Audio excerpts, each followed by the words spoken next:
Alors bonjour et bienvenue dans un nouvel épisode de Podcast ou Sexiste, le podcast qui parle de genre et d'égalité en Corse.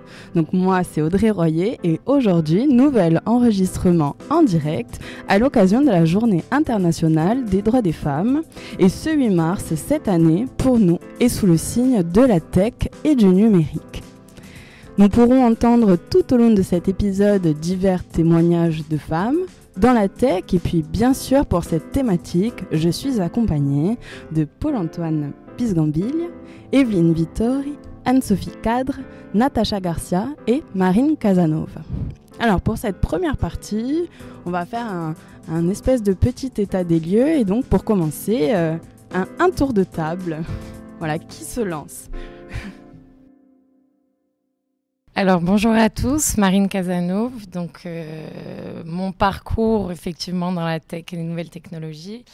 J'ai fait une licence à Corté et à la suite de ça, j'ai rejoint une école d'ingénieur Polytech Nice et donc j'ai eu un diplôme d'ingénieur et j'ai passé un concours d'ingénieur territorial.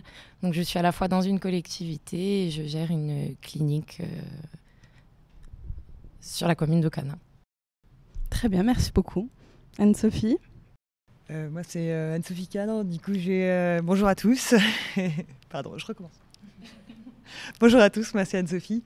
J'ai un parcours aussi technique avec un diplôme d'ingénieur effectué à l'École nationale de l'aviation civile où je me suis intéressée à tout ce qui était aéronautique.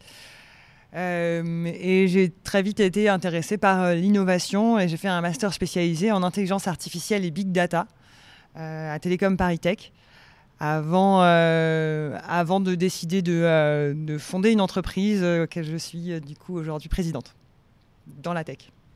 Super, merci beaucoup. Paul-Antoine ? Et bonjour à tous, merci pour l'invitation. Alors du coup, moi je suis enseignant-chercheur à l'université et surtout responsable des filières en informatique. Donc c'est licence 3, master 1 et 2 en informatique. Et donc c'est pour parler de nos étudiantes que je suis là aujourd'hui.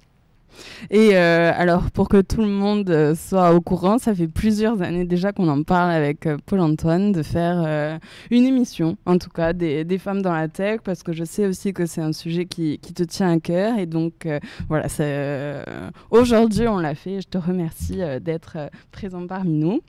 On va commencer par du coup cet état des lieux dont je vous ai parlé et on va se poser la question d'où nous en sommes au niveau de la représentativité des femmes dans la tech en Corse. Est-ce que tu peux nous dire quelques chiffres voilà.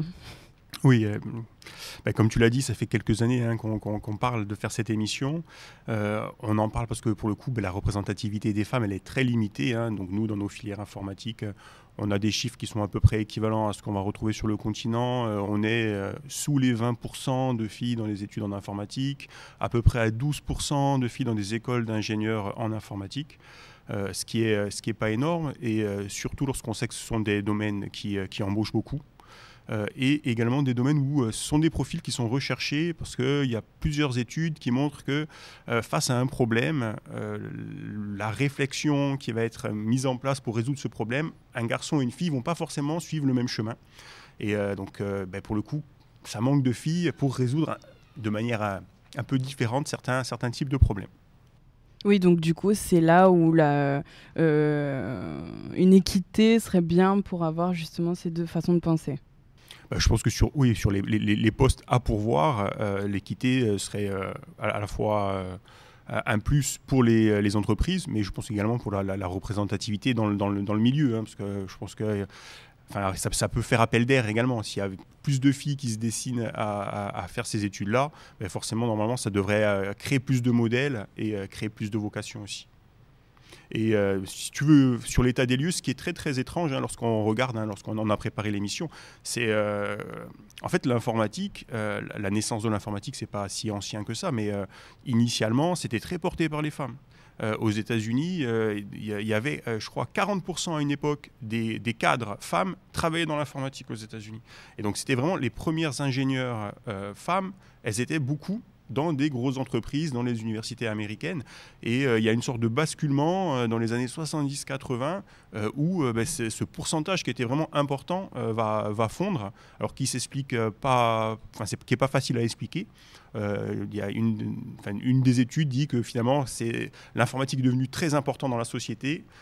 Devenant très important, les hommes s'y ont plus intéressés et du coup ils ont un petit peu installé leur espèce de patriarcat ou leur pouvoir un peu dans les entreprises. Et aujourd'hui c'est vraiment quelque chose qu'il faudrait réussir à inverser.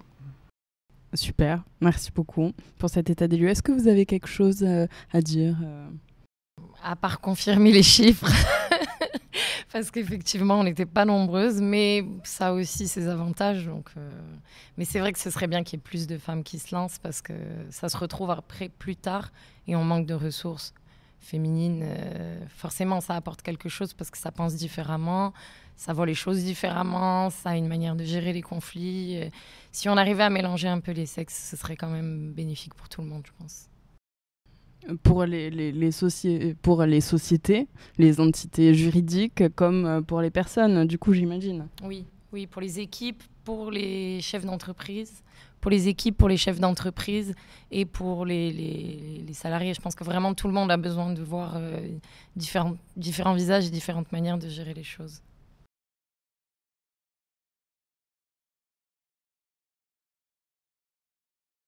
Alors du coup, on a parlé représentativité et on va continuer d'en parler. Et j'aimerais aussi qu'on parle de cette dualité, on le verra tout au long de cette émission, mais entre rester, partir, on entend toujours ça dans n'importe quel domaine de toute façon, c'est bon, est-ce que tu pars faire tes études sur le continent, est-ce qu'après tu vas rester sur le continent pour exercer ton métier, ou est-ce que tu fais tes études ici, il n'y a pas de poursuite dans ton domaine d'activité, donc du coup tu vas partir. Voilà, donc on va essayer de parler de ça. Et il y a également d'autres personnes qui viennent sur le territoire pour monter notamment leur start-up. Donc je te remercie d'être parmi nous. Est-ce que du coup tu peux nous parler de ton parcours, Anne-Sophie ? Après mes études, je suis assez rapidement venue travailler en Corse dans une start-up. Du coup, j'ai été au sein de l'incubateur de Corse. J'y ai trouvé au sein de cet incubateur un accompagnement qui était vraiment très agréable pour la création d'entreprises. Du coup, ce qui m'a poussée à rester pour créer Midgard aujourd'hui. C'est un choix qui est souvent... on me demande souvent pourquoi j'ai fait ce choix de rester. Au final, c'est vraiment un écosystème très agréable dans lequel travailler. C'est toujours au sein de l'incubateur, je trouve un accompagnement qui est super. Et du coup, aujourd'hui, on a une équipe d'une dizaine de personnes, dont 80% de techniciens dans l'informatique, qui sont au sein de Midgard en Corse. Au niveau du coup, tu dis technicien parce que ce sont des hommes ou est-ce que c'est tout confondu ? C'est quoi le pourcentage ? Aujourd'hui, en effet, on n'a pas de femmes dans l'informatique dans l'entreprise, à mon grand désespoir. Et vraiment, j'aimerais beaucoup avoir des profils féminins qui postulent à nos offres d'emploi. Je l'ai vécu aussi tout au long de mon parcours. C'est vrai qu'il y a une représentativité des femmes qui est très faible dans ces métiers-là. Et comme l'a dit tout à l'heure Jean-Paul, c'est vraiment intéressant dans la façon de penser d'avoir les deux sexes dans ces métiers-là.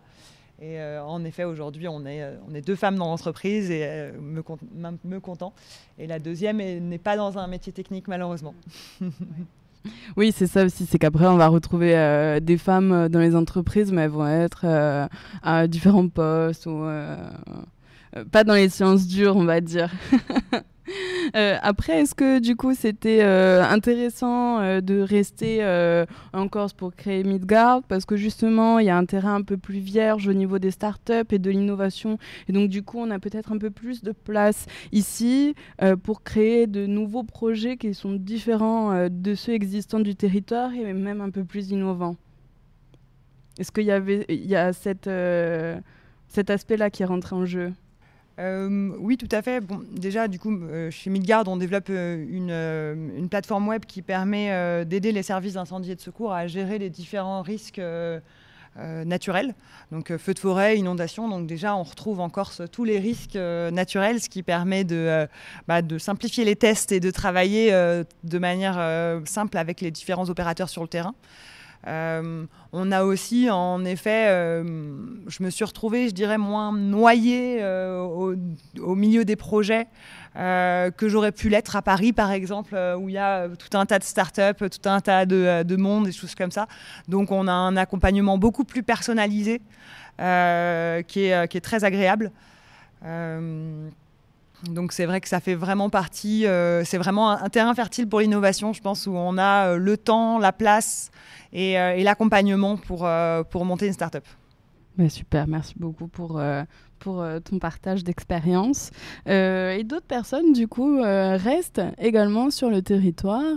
Marine, est-ce que tu peux nous parler, du coup, de ton parcours, même des études? Est-ce que tu les as fait ici? Est-ce qu'à un moment, tu es partie, tu es revenue? Comment ça s'est passé? Non, mais on parle de ça également pour le territoire, parce que bon, on est une île, au bout d'un moment, il y a des problématiques liées à notre terrain qui sont indéniables. Oui. Alors moi, j'ai fait pas mal d'allers-retours, c'est pour ça que je rigole.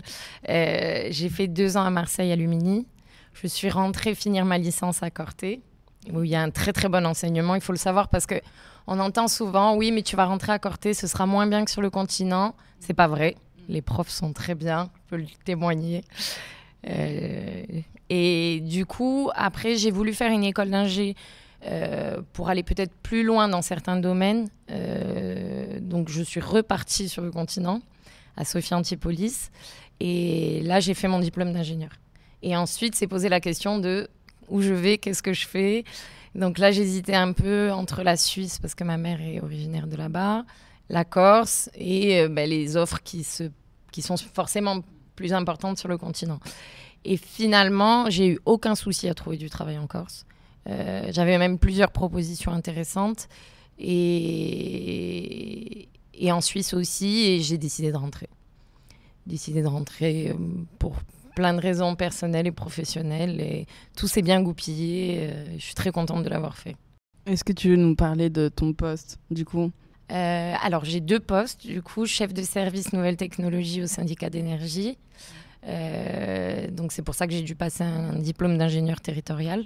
Et donc là, il s'agit de tout ce qui peut toucher le développement du territoire au niveau numérique par rapport au réseau électrique. Voilà, et c'est une collectivité qui est très dynamique, qui nous permet de nous outiller de manière très efficace. Il y a des agents de terrain qui font du géoréférencement. Enfin, c'est vraiment très varié, très intéressant, à la fois pour les hommes et pour les femmes. Et d'ailleurs, sur les agents de terrain, on a des hommes et des femmes. Ok, c'est assez paritaire. Ouais. Maintenant que j'y pense, oui. Mais je pense que ce n'est pas le cas partout, mais chez nous, oui. Donc ça, c'est bien. Et ça se passe très bien. Et à Valliciel, donc c'est une clinique spécialisée dans le diabète et la nutrition. C'est une affaire familiale. Et donc là, j'ai pris la relève de mes parents.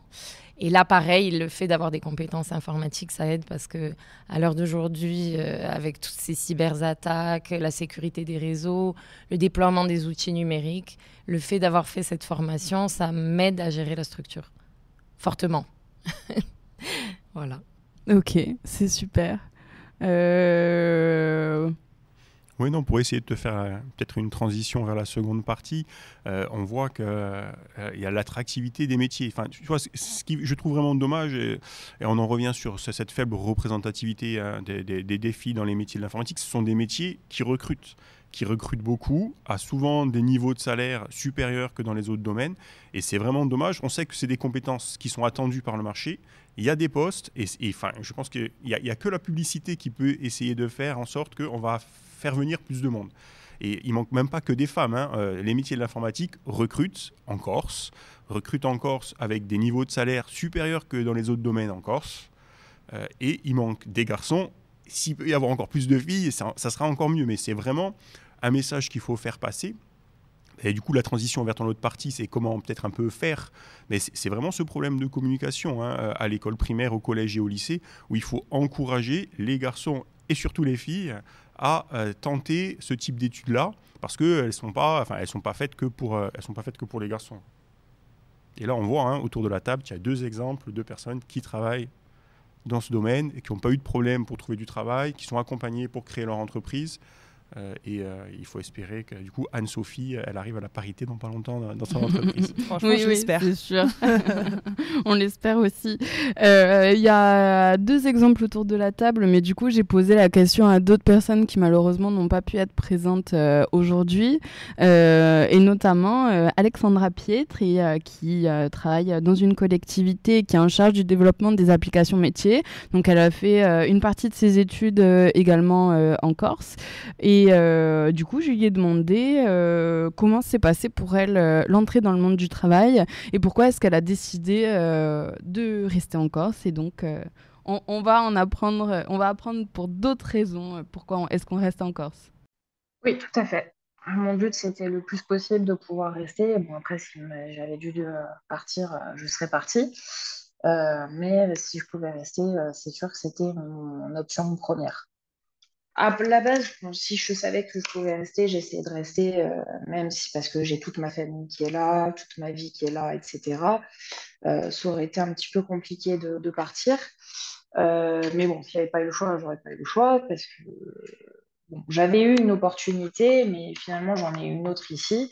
Payé moindre, certes, mais j'allais faire un peu plus ce que j'aime et un peu plus de liberté sur ma manière de travailler. Puisque à la sortie de mon stage de fin d'études de master, on m'a proposé d'être embauchée là où je l'avais fait, donc c'était dans une collectivité, pour faire du développement mobile. Bon, même si au final, le développement mobile, j'en ai fait beaucoup plus tard, mais c'était du coup, au final, très orienté web. Mais j'avais les projets à charge du début à la fin de l'analyse à la conception, que ce soit du site ou de la base de données.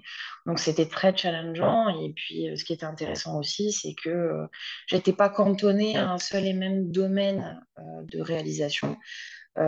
C'est-à-dire que je peux faire pour n'importe quel service de toute la collectivité. Donc c'est assez varié dans les types d'applications que je puisse faire.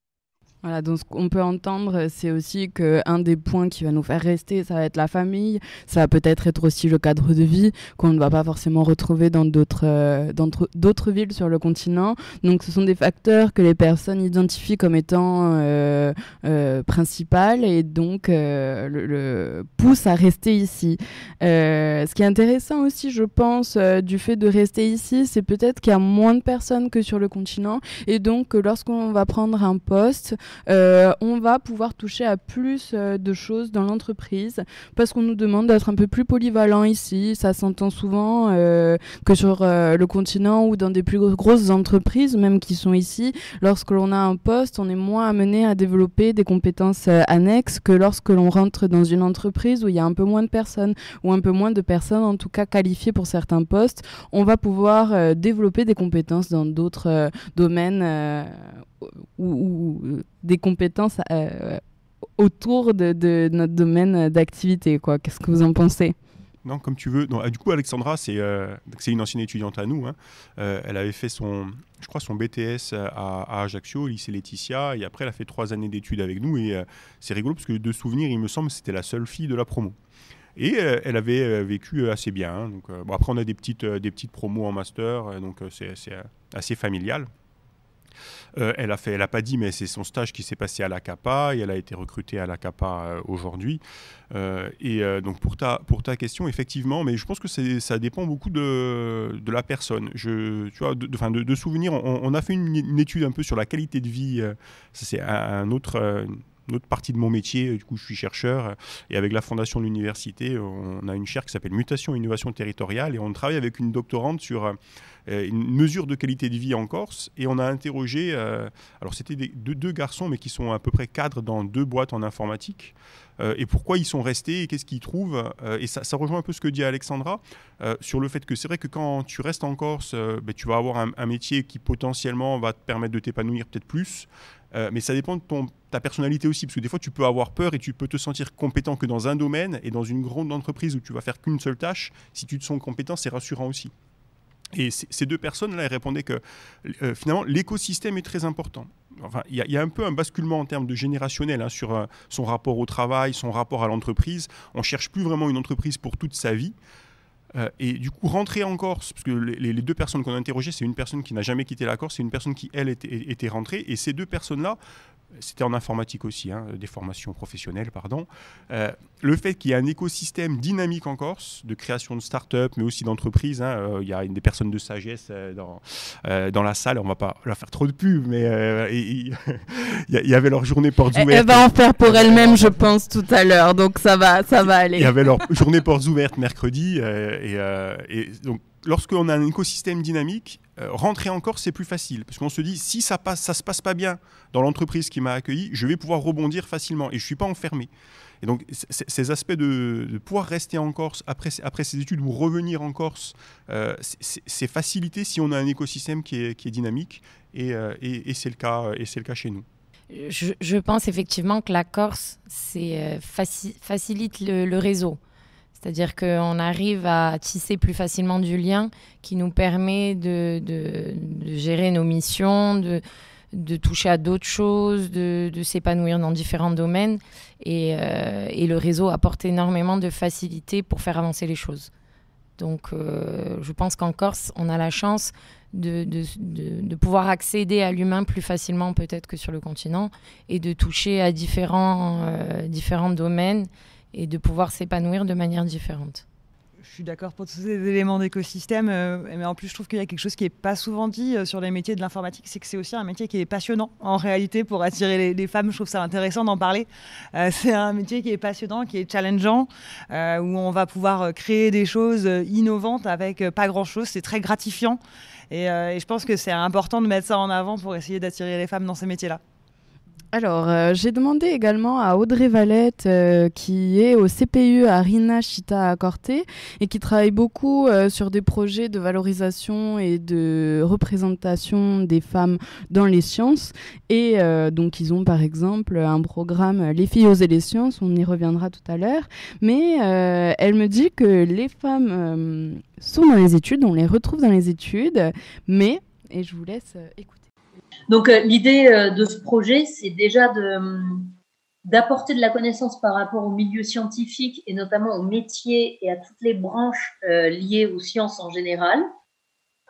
Et donc, c'est de développer et d'apporter ces connaissances au plus grand nombre. Et le projet, effectivement, est pensé, il s'appelle Les filles oser les sciences, donc il cible dans un premier temps les filles, car on s'est aperçu que les chiffres, que ce soit bien recensés de l'éducation nationale et après par rapport au marché du travail, on se rend compte qu'il y a que les filles font des sciences, sont douées en sciences, mais qu'on ne les retrouve pas sur le marché du travail. Et donc, on s'est posé la question de pourquoi elles s'orientent moins. Pourquoi on ne les retrouve pas alors qu'il y a quand même une partie de filles et de femmes, des étudiantes également, qui sont qui sont dans ces filières-là et pourquoi on ne les retrouve pas. Et effectivement, quand on traite la question et qu'on creuse, on se rend compte qu'il y a des idées reçues et des stéréotypes que chacun en soi, en fait. Et aussi bien les femmes et les hommes, et envers eux-mêmes également. Les femmes ont des stéréotypes envers elles-mêmes et les hommes également. Et on se rend compte que leur choix d'orientation, aussi bien en études que professionnelles, sont quand même énormément dirigés par ces idées reçues et par tout cet environnement sociétal autour de ces questions pour les sciences. Eh bien, on range les personnes dans certaines catégories, c'est-à-dire que dès le plus jeune âge, les garçons sont faits pour les maths, les filles sont plutôt pour les sciences humaines, les sciences douces. La distinction aussi qu'on fait souvent, qui est assez violente, brutale, c'est sciences dures, sciences molles. Les sciences dures sont pour les garçons, donc les maths, la bio, la physique, ça va être les garçons.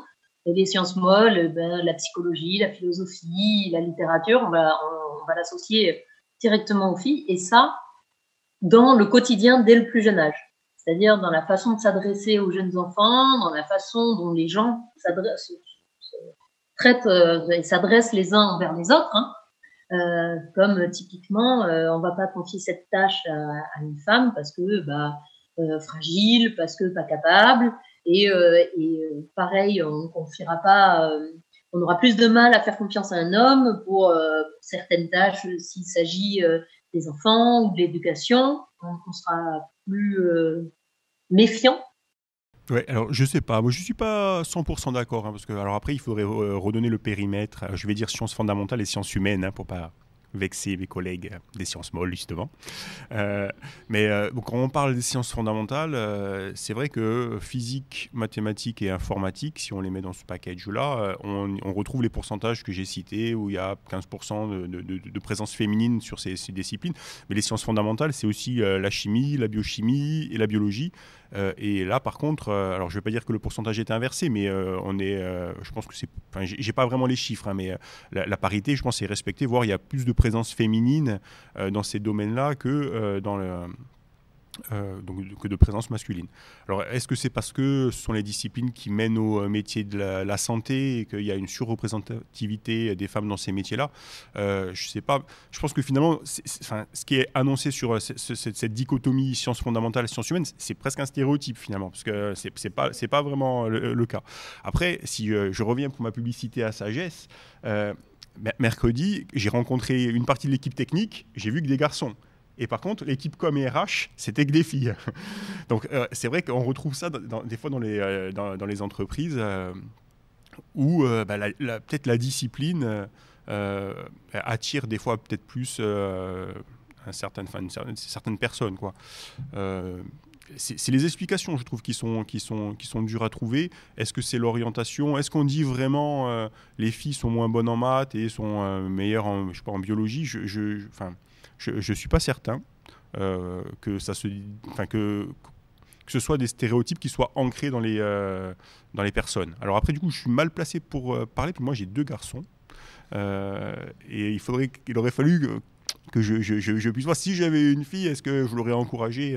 Mes garçons ne veulent pas faire d'informatique, donc voilà, je suis très mauvais par contre pour cette partie-là, mais je pense que c'est vraiment complexe ce problème-là, et peut-être dans une société très alors j'allais dire driver, mais en français, où vraiment les modèles sont importants, je trouve que c'est ça qui manque peut-être en termes de représentativité féminine. Quand je reviens dans l'histoire, il y avait des femmes qui avaient une place prépondérante en informatique, presque des pionnières de l'informatique. Et donc il y a des modèles sur lesquels on peut se raccrocher à un moment donné pour se dire ça c'est un métier qui va me donner envie, la créativité, l'inventivité, mais il y a quelque chose qui le représente. Aujourd'hui, les modèles de l'informatique, ils sont surtout américains et c'est que des garçons. Et donc c'est peut-être cette notion de modèle sur laquelle il faudrait travailler, parce que je ne suis pas persuadé que... les stéréotypes, je trouve que c'est une réponse qui est trop facile et qui cache la complexité des disciplines, et également peut-être des problèmes des problèmes ou des représentativités sociales et sociétales, quoi. Je sais qu'elle s'était aussi appuyée sur une étude où en fait il y avait une classe qu'ils avaient scindée en 2 et d'un côté on avait c'était le même exercice sauf qu'il était énoncé de manière différente. D'un côté on disait que c'était de la géométrie, de l'autre côté on disait que c'était du dessin, et en fait là ils se sont rendus compte que c'était hyper stéréotypé, que les filles réussissaient beaucoup plus quand on leur disait que c'était du dessin et à contrario quand on leur disait que c'était de la géométrie. Donc je pense aussi que c'est de l'autocensure, mais je suis d'accord avec toi, c'est de savoir d'où est-ce qu'elle vient, cette autocensure, et c'est ça qui est assez compliqué à identifier, quoi. Qu'est-ce que vous en pensez? Je pense qu'il y a une vraie méconnaissance du métier, de ces métiers, parce qu'en fait l'informatique c'est très vaste, et je pense qu'il n'y a aucune difficulté pour les femmes d'accéder au métier de l'informatique. C'est vraiment, je pense, effectivement, au niveau de la formation, que les femmes n'y vont pas. Et donc, forcément, après, on ne les retrouve pas à des niveaux plus tard dans leur carrière. Mais pourquoi est-ce qu'elles ne se dirigent pas vers ces matières-là ? Je pense que d'une part, on ne connaît pas ces métiers. Quand vous allez voir votre conseillère d'orientation, elle ne vous parle pas de programmation. Voilà. Et c'est pas un reproche que je fais parce qu'elle connaît peut-être pas le métier, mais moi je sais que si je suis arrivée là, c'est parce que ma mère le faisait avant moi. Donc finalement, c'est comme ça que j'ai connu le métier. Et du coup, est-ce qu'on rend pas le métier assez sexy pour les femmes ? Est-ce qu'on n'explique pas que c'est pas quelque chose, il n'y a pas de frein pour les femmes pour accéder à ça. Donc, j'ai pas vraiment de réponse sur pourquoi il y a si peu de femmes dans ces métiers, dans ces formations. Mais peut-être que si on en parlait plus, si on avait plus de modèles, plus de gens à qui se référer, savoir que ça fonctionne et que ça fait de belles carrières, peut-être qu'on aurait plus de monde à la base. Je vais venir faire des témoignages à Corté. Non, on en cherche. Hein. Non, si tu peux monter, tu es invité quand tu veux. Mais c'est même en amont. Hein. Pour revenir sur ça, nous, on avait répondu à un programme il y a quelques années qui s'appelait Maths C2+, hein, donc qui était un programme pour sélectionner des lycéens et les faire monter à l'université pour découvrir les sciences. Et ce programme, donc c'était un programme qui, sur le continent, c'était pour des personnes qui avaient peu d'accès aux sciences, donc c'était plutôt public. Périphérie des villes. Nous, en Corse, on avait essayé de faire un peu plutôt de cibler un public féminin, mais même au lycée, déjà, c'était trop tard. Parce qu'au lycée, quasiment, l'orientation, elle est réfléchie. Donc, c'est vraiment primaire et sûrement collège où il faut aller présenter les métiers de l'informatique. Et tu le dis toi-même, cette histoire de modèle, elle est vraiment importante. Toi, c'est ta mère qui t'a... t'as peut-être pas encouragé directement, mais d'avoir dans ton imaginaire quelqu'un qui fait ça concrétise le métier. Et l'informatique, c'est peut-être qu'on n'est pas encore assez nombreux, mais quand tu construis ton orientation, tu le construis souvent vis-à-vis d'un modèle. C'est pour ça que souvent, les enfants de médecins sont médecins. Enfin, il y a une sorte c'est pas vraiment, enfin oui, c'est une reproduction, mais comme on peut s'appuyer sur un modèle, c'est quelque chose qui va nous pousser à aller vers ça. Et il faut vraiment arriver que les informaticiens on présente mieux le métier. Tu as raison sur les aspects. C'est pas qu'un métier basé sur les mathématiques. On peut très bien s'en sortir en étant nul en maths, même si c'est mieux d'être pas mal. Hein, il faut pas. Mais c'est pas que du développement. Enfin, aujourd'hui, l'informatique, le spectre, il est très large. On a parlé de robotique, on parle d'intelligence artificielle. Alexandra parlait de développement web, de développement mobile. Et il y a des postes de cadre aussi, hein, où on peut faire que du management d'équipe, hein, de chef d'équipe. Donc, il y a vraiment beaucoup de métiers. Il faut promouvoir, je pense, le panel de ces métiers-là pour réussir à attirer plus de public, plus d'étudiantes dans nos filières. Il y a d'autres personnes que j'ai pu interroger qui, comme Laura, qui a 34 ans, qui est développeuse informatique dans une entreprise sur le continent, mais ici, en 100% télétravail, où ça, quand même, depuis le confinement, on voit beaucoup de cas de figure très similaires, soit de personnes du continent, c'est un peu plus rare, mais de personnes du continent de télétravail pour des entreprises corses. Je prends l'exemple de Trendex, qui embauche beaucoup, même à l'international, ou alors l'inverse, de personnes qui souhaitent rester en Corse pour le cadre de vie, pour la famille, pour tout un tas de raisons, mais qui travaillent en full télétravail pour des entreprises sur le continent. Et donc ça pallie un peu le faible salaire, par exemple. Ça nous permet de rester ici. C'est quand même un statut, je trouve, qui est très... qui est nouveau déjà dans la société, et puis en plus qui permet d'ouvrir plus de possibilités, je trouve. Oui, tu as raison. Et je reparlais tout à l'heure, enfin, si on revient sur l'écosystème, l'écosystème et les perspectives qu'il va créer en termes d'émulation, de potentiel d'embauche, ça a un autre aspect, c'est que ça tire les salaires vers le haut. C'est-à-dire quand il y a plusieurs entreprises, normalement, tu dois t'aligner un petit peu sur les salaires les plus élevés. Et cette histoire du full remote ou du télétravail, oblige les entreprises corses, pour garder leur talent, à un peu plus monter les salaires et à s'aligner, alors c'est pas sur des salaires encore parisiens, mais s'aligner sur des salaires de villes plus importantes sur le continent. Et donc ça crée aussi de l'attractivité, même si du coup les entreprises, elles potentiellement elles sont un peu moins contentes. Mais pour les personnes qui veulent rester, c'est vraiment des opportunités qui sont importantes. Alors il faut faire attention parce que c'est des tendances de marché.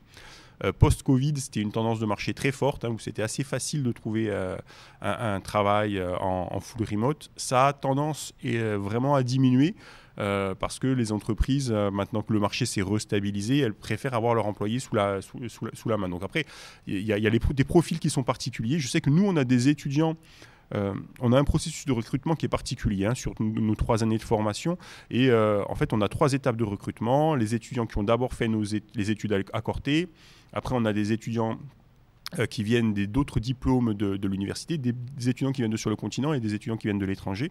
Et ça fait quelques années qu'on observe, justement pour la qualité de vie et cette possibilité de travailler sur le continent en restant en Corse, des étudiants qui sont arrivés que pour faire le master et qui travaillent pour une entreprise sur le continent et qui restent en Corse.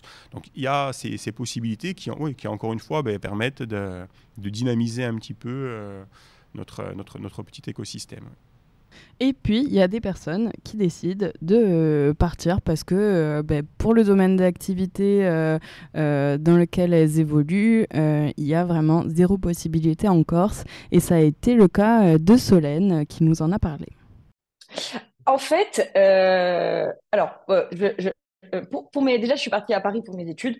Donc ça, déjà, ça a été quand même un truc en plus, en tout cas, je dirais, de part, déjà, rien que le fait que les événements, il y en a énormément à Paris. Et donc, j'étais un peu à the place to be. Tu vois. C'était vraiment là qu'il fallait être pour rencontrer des gens, pour faire grossir son réseau, etc. Donc oui, Paris, surtout dans les crypto-actifs blockchain, c'est là-bas que ça se passe. Il y a peut-être d'autres domaines où c'est à d'autres endroits, mais dans tous les cas, même dans la culture, dans le cinéma aussi, c'était là-bas que ça se passait. Donc effectivement, j'étais au bon endroit. Et après, pour mon déplacement actuel, parce que là, maintenant, j'ai fini mes études, maintenant que je suis au Canada, à Montréal, je dirais pas que c'est mieux que la France. Très honnêtement, je vais être très honnête et je vais pas mentir là-dessus. En termes de crypto-actifs, là, dans le domaine dans lequel j'étais, la France, c'est mieux, pour être honnête. Ouais, c'est beaucoup plus développé, c'est vraiment fou la différence qu'il y a. Après, ici, ce qui est cool, c'est qu'il y a plein de choses à faire. Donc, tu vois, tu peux prendre vraiment une place assez intéressante pour te dire, ouais, je vais devenir un personnage, entre guillemets, pas important, mais qui va faire changer les choses. Donc ça, c'est intéressant. Mais la France, en termes de crypto-actifs, quand même, on est très, très bien. Et même avec les normes européennes qui commencent à cadrer un peu le marché, c'est quand même très, très, très, très intéressant, ouais. Donc c'est intéressant ce qu'elle dit, parce qu'elle dit d'abord qu'elle est partie à Paris pour faire ses études, et bon, c'est vrai que je ne l'avais pas dit, mais elle évolue dans le domaine de la tech, spécifiquement sur les crypto-monnaies, le bitcoin, l'art numérique, etc. Et du coup, ensuite, elle est partie en Amérique du Nord, donc d'abord aux États-Unis, puis au Canada, pour faire son métier. Et elle en parle un peu aussi, mais elle dit que bon, là maintenant au Canada, il y a plus de place, ce qui veut dire aussi qu'à Paris, il y a peut-être plus de concurrence. Est-ce que partir sur le continent, ça reviendrait pas à ça, de se dire, bon, on est confronté peut-être, si on a fait nos études ici, à des personnes qui ont fait leurs études, je sais pas, dans d'autres universités, et avec les stéréotypes qu'on a un peu, tu en parlais tout à l'heure Marine, des études à Corté qui sont moins bien, et donc ce truc de dire je pars pas sur le continent parce que je suis moins bonne ou bon qu'une personne sur le continent, et donc je vais rester ici parce qu'il y aura moins de concurrence. Je pense pas que ce soit un frein. Enfin, après, c'est toujours pareil. Vous allez postuler dans une entreprise. Alors, si le CV ne plaît pas, bon, vous n'aurez aucune chance de vous défendre. Si vous arrivez jusqu'à l'entretien, c'est l'humain qui fait la différence. Donc, si vous expliquez qu'à Corté, vous avez eu tous les outils qu'il vous fallait pour mener à bien la mission. Moi, j'ai passé des entretiens et aujourd'hui, j'en fais passer. Moi, ce qui compte, c'est pas vrai. Le CV compte dans les grandes lignes, mais après, c'est la personne que vous avez en face. Donc, que ce soit sur le continent ou ici, finalement, la formation d'origine, elle impacte peu. C'est les compétences qu'on en tire. Donc, bon, moi, pour le coup, j'ai fait un peu des va-et-vient entre les deux. Mais que les gens voient Corté sur mon CV, ça m'a jamais posé de problème. Et moi, je me suis jamais sentie moins bonne que quelqu'un qui s'est formé sur le continent. Peut-être même au contraire, parce qu'on avait une facilité d'accès aux profs, on pouvait les contacter, ils nous ont épaulés. Moi, quand j'ai voulu partir sur le continent, j'ai eu des lettres de recommandation. Quand j'ai hésité à revenir, j'ai eu des lettres d'encouragement me disant essaye, et puis si ça te plaît pas, tu rentres, on t'accueillera. Enfin, je pense qu'au contraire, on est plus choyé, plus accompagné ici, et donc finalement, on est mieux formé à la suite. C'est peut-être pas valable pour toutes les formations. C'est des stéréotypes qu'on a, quoi. Oui, mais moi, je les ai rencontrés au moment où j'ai fait ma licence à Corté. On me disait, mais tu es sûr que tu veux rentrer? Tu es sûr que finalement, tu vas apprendre des choses? Enfin, donc oui, on apprend des choses à Corté, très, très, très, très bien. Bravo. Hein. Merci. Et toi, Anne-Sophie, du coup, est-ce que tout à l'heure, tu en parlais aussi de te dire, à Paris, il y avait forcément beaucoup plus de concurrence. Est-ce que ça a été pour ça que tu es venue en Corse, mais par contre, tu avais quand même d'autres régions potentiellement dans la France métropolitaine où il y avait les mêmes, la même géographie, je vais dire des montagnes, des problèmes d'incendie, des problèmes d'inondation. Pourquoi la Corse au final ? C'est un écosystème qui est très intéressant au niveau de la sécurité civile aussi. Ça a quand même historiquement une histoire importante. Après, c'est aussi un écosystème qui est très agréable. Pour parler de l'université de Corté, nous on a quand même embauché 3 alternants. Enfin, on a eu 3 alternants de Corté, qui est toujours aujourd'hui, et 2 personnes qui sont issues de l'université qui travaillent aujourd'hui chez nous à temps plein. Donc c'est aussi, pour nous, une formation qui est vraiment très intéressante et pour lequel on embauche aujourd'hui chez Milcard. Moi, je trouve le reportage, il est intéressant, mais après, c'est vraiment des parcours de vie des fois. Ce qu'il faut voir dans la tech, le numérique, c'est que c'est un domaine qui embauche énormément. Donc, c'est vrai qu'à Paris, tu as plus de concurrence, mais il y a aussi plus de postes qui sont ouverts. Et après, tu as des endroits qui font un petit peu rêver. Tu as des endroits aux États-Unis, la Silicon Valley, mais Montréal aussi, c'est aujourd'hui une sorte de plaque tournante en informatique, surtout lorsqu'on va parler d'intelligence artificielle. Donc, il y a des endroits comme ça. Bon, là, c'était sur les aspects NFT et blockchain. Peut-être que c'est effectivement New York ou la Californie, c'est vraiment l'endroit où il faudrait être pour rester dans ce qu'elle a dit tout à l'heure. Mais il faut vraiment pas sous-estimer son parcours. Corté donne les mêmes armes que les autres universités. Alors je suis d'accord, hein, le système français fait qu'on va trouver quelques écoles qui, d'avoir le nom du diplôme sur le CV, va changer beaucoup de choses. Mais ce n'est pas vraiment les compétences qui ont été développées, mais c'est plutôt l'aura ou le réseau que ça va offrir. Aujourd'hui, dans le numérique, il y a beaucoup d'autodidactes. Et la plupart des entreprises, elles n'embauchent pas sur un CV, elles vont embaucher sur ou l'entretien ou un test technique. Parce que on cherche plutôt des compétences que des lignes sur le CV. Donc, il ne faut vraiment pas douter de soi. Et c'est encore une fois, en ça que c'est vraiment important de promouvoir ces métiers-là. Et je vais le redire plusieurs fois, mais ça embauche beaucoup. Nous, notre master, on est quasiment à 100% d'insertion professionnelle. Donc, que ce soit en France, sur le continent ou à l'étranger. Mais après, c'est des choix de parcours de vie. Hein. Quelqu'un qui veut beaucoup gagner d'argent, aujourd'hui, effectivement, il va plutôt aller au Luxembourg, à Dubaï, parce que c'est des endroits qui embauchent aussi des informaticiens. On va rester plus en Corse pour la qualité de vie, mais on a des personnes qui travaillent en remote d'Indonésie. Il y a vraiment, c'est après vraiment un choix personnel. Il faut juste savoir que ça embauche et que ça embauche avec des salaires qui sont même pour la Corse, qui sont d'un bon niveau. On va parler justement des opportunités et des freins dans la deuxième partie. Donc, c'est le moment pour moi de vous dire merci beaucoup pour votre partage et pour toutes ces informations que vous avez bien voulu communiquer et votre temps. Deuxième partie, nous accueillons du coup Evelyne Vittor. Et pour cette transition, nous allons écouter Tamia Mori, qui est à la CAPA et à la ville, qui se présente et qui nous parle de son défi et de ses inspirations. Vous allez voir. Bonjour, je suis Tamia Mori. Je suis ingénieure et passionnée de numérique avec une expérience de 17 ans dans le domaine. Donc moi, j'ai fait des études qui allaient vers le numérique. Donc j'ai d'abord fait prépa, maths sup, maths spé, ensuite une école d'ingénieur dans le numérique à Paris. Ensuite, j'ai travaillé dans des cabinets de conseil et en banque, toujours dans le numérique. Et maintenant, à la CAPA et à la ville d'Ajaccio, en tant que chef du service aménagement numérique depuis 3 ans. Et évoluer dans un secteur où les femmes sont sous-représentées, ça a été à la fois un défi et une inspiration pour moi. Voilà, donc c'est très intéressant ce que nous dit Tamia et je pense que ça participe justement aux opportunités que l'on peut identifier. C'est quand on se bride pas, on est à la fois pour nous une inspiration et un défi. Donc je trouvais ces paroles très encourageantes.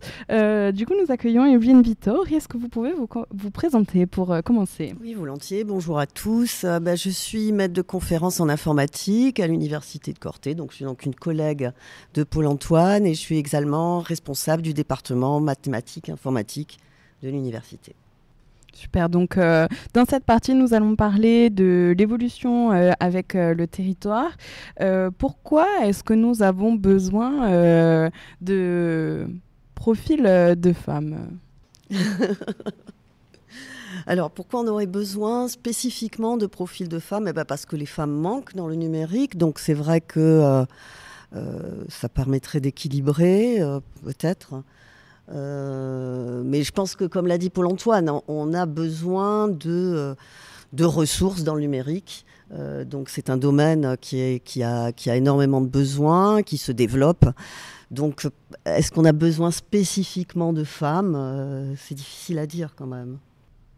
Du coup, d'avoir plus de femmes, ça permettrait d'augmenter nos équipes, en fait. Ça permettrait peut-être aussi, comme le disait Pôle Antoine, d'avoir un effet sur la création de modèles qui donnent envie aux jeunes filles de se diriger vers des études d'informatique. Parce que effectivement, je pense que c'est pas au niveau de l'université que ça se joue au niveau du lycée. Pourquoi les jeunes filles ne se dirigent pas vers des études d'informatique? Est-ce qu'on voit aussi quand on change de carrière au bout d'un moment, des transitions professionnelles ou des reconversions. Des reconversions, merci. Oui, alors, c'est vrai que nous, l'université, on n'a pas trop ce genre de profil. Mais effectivement, l'informatique, c'est un domaine, au niveau de la formation continue, mais plutôt dans les organismes de formation, où on trouve beaucoup de gens en reconversion, notamment après des périodes de chômage, etc.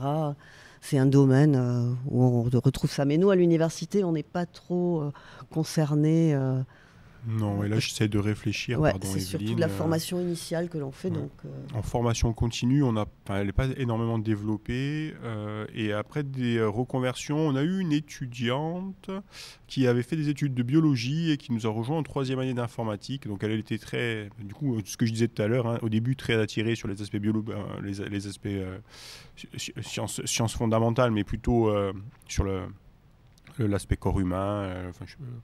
Et elle nous a rejoint en L3 informatique. Elle a fait tout son parcours avec nous en informatique. Et voilà, tout s'est bien passé. Et maintenant, elle travaille chez Gelismac, si je me souviens bien. Donc, encore une fois, c'est vrai qu'il n'y a pas... si on pose les choses sur la table, il n'y a pas vraiment besoin de plus de femmes juste pour que ce soit plus de femmes. Il y a déjà besoin de plus de personnes. Donc, tout profil confondu.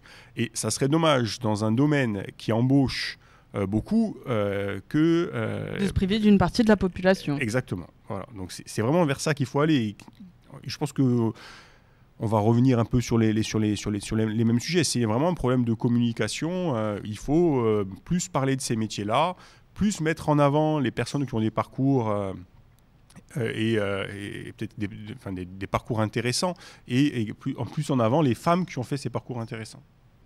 Oui, donc en fait, les opportunités, ça aide vraiment au niveau de la prise de poste parce qu'il y a beaucoup de demandes et donc il y a forcément un secteur d'activité qui embauche beaucoup.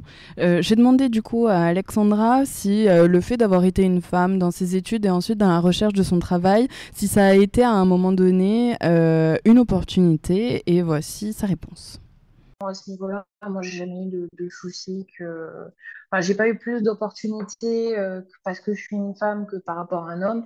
En revanche, plus jeune, quand je disais que je voulais être développeur informatique, et effectivement, il y avait déjà des préjugés sur le métier en lui-même, où on me disait ouais, mais pourquoi tu veux faire ça? Tu vas finir chez toi énorme à bouffer des chips. Ça fait toujours plaisir de se prendre ce genre de réflexion. Euh, Après, dans le milieu scolaire, bah, forcément, on était très peu de femmes, hein. Si on était trois sur une classe de 30, c'était beau. Après, ceux au BTS et en licence, on était une vingtaine et en général, on n'était que deux. Mais en soi, moi, ça m'a jamais bloqué ni fait peur. Au contraire, même, je dirais que ça me motivait plus. Bon, après, oui, de temps en temps, on se prenait des blagues un peu sexistes, mais c'était jamais bien méchant. C'est ça, oui, j'avais eu, mais plus par mes camarades que par les enseignants ou ma famille, quoi.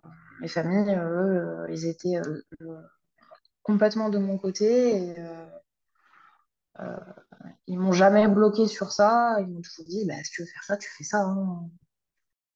Et donc Alexandra m'a même dit dans un autre extrait que c'est à partir de la fac en fait où ça a vraiment coulé de source. Elle a eu peut-être un peu de préjugés avant d'entamer ses études à l'université sur le fait qu'elle était une femme et qu'elle allait se lancer dans un domaine un peu tech, mais sinon arrivée à la fac, elle a plus jamais eu t'es une femme, pourquoi t'es là? Ça a vraiment pas du tout été ça.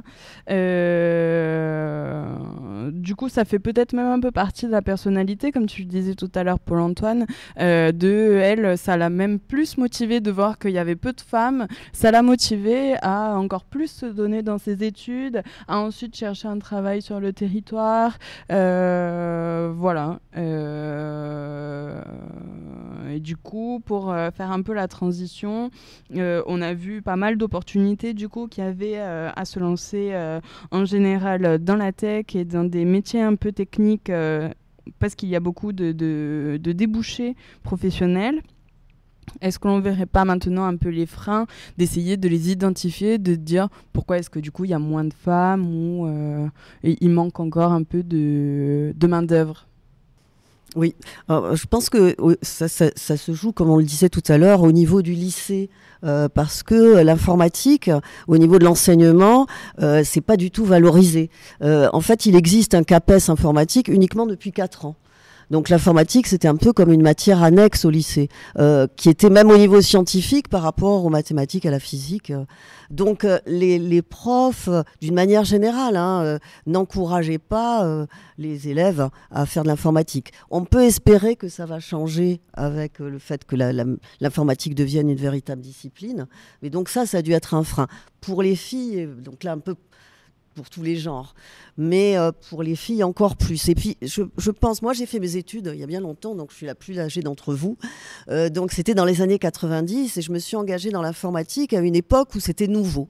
Donc en fait il n'y avait pas, j'avais pas d'idée préconçue sur le métier, c'était un peu, et je rejoins un peu l'idée qu'évoquait Alexandra en disant que le fait de se lancer dans quelque chose où il n'y avait pas beaucoup de femmes forcément, c'était un peu un aspect puis d'être pionnière. Donc c'était motivant.